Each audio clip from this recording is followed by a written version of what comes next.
বন্ধুরা, জানো তো বন্ধুরা, মাছে ভাতে বাঙালি। মাছ আর ডাল যদি না করি না অন্য ডাল তো আর প্রত্যেকদিন ভাল লাগে না। ডাইল ডাইল আম ডাইল এই ডাইল বড়ির ডাইল টক ডাইল আর কত করুন। এদিকে বন্ধ করে দিচ্ছে আজকে ডাইল রান্না।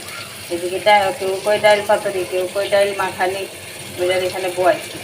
সব কিছু মাইখা টাইখা একদম সুন্দর করে তেল মশলা দিয়া জিরা দিচ্ছি দিয়া মাইখা একবারে সম্বার দিয়ে এখানে বয়াই দিচ্ছি। মানে ওইটা ভাজা হয়েছে, মানে আমি একটু ঝুল দিয়ে দিচ্ছি দিয়া এটার আমি সেটা উঠে দেবো। আর ডাইল রাঁধতে রাঁধতে করে বিরক্ত ডাইলের প্রতি এত বিশ্বাস নাইছে, তারা মানে ভালোই লাগে। আমার দিয়ে দিচ্ছি একটু, এখন এটা ডাইকা দেবো, দিলে একটু সিদ্ধ হইব।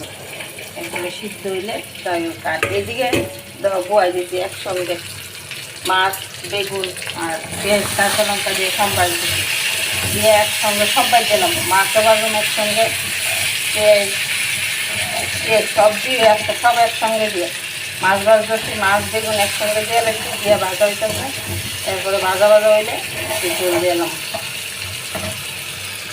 একসাথে হচ্ছে তাড়াতাড়ি রান্না হয়ে যায়, রেডিমেড রান্না বুঝতে নিই। কিন্তু তোমার তো বেজাইলে রান্না না, একবারে রেডিমেড। দেখো এখানে আমার ডাইল পাতুরি বা ডাইল মাখানি কমপ্লিট হয়ে গেছে। রাইজে দেওয়া একদম কমপ্লিট, মানে এটা হয়ে গেছে, নামাই নেব। আর ওইদিকে যে মাছ বসাইছি সেই স্পেশাল কড়াইটা, এই কড়াইটা মাছটা হয়ে যেতেছে। কেউ কিছু মনে করো না, এটার মধ্যে আমি ভাজা পোড়া করি। আর তাড়াতাড়ি লাগলে দুই দিকে বয় দিই, মাজনের ডরে দুই কড়াই মাইচা সাদা করুন কষ্ট, এই লেগে এটা বয় দিই। ঠিক আছে বন্ধুরা, ভালো থাকবা সবাই, রাখলাম।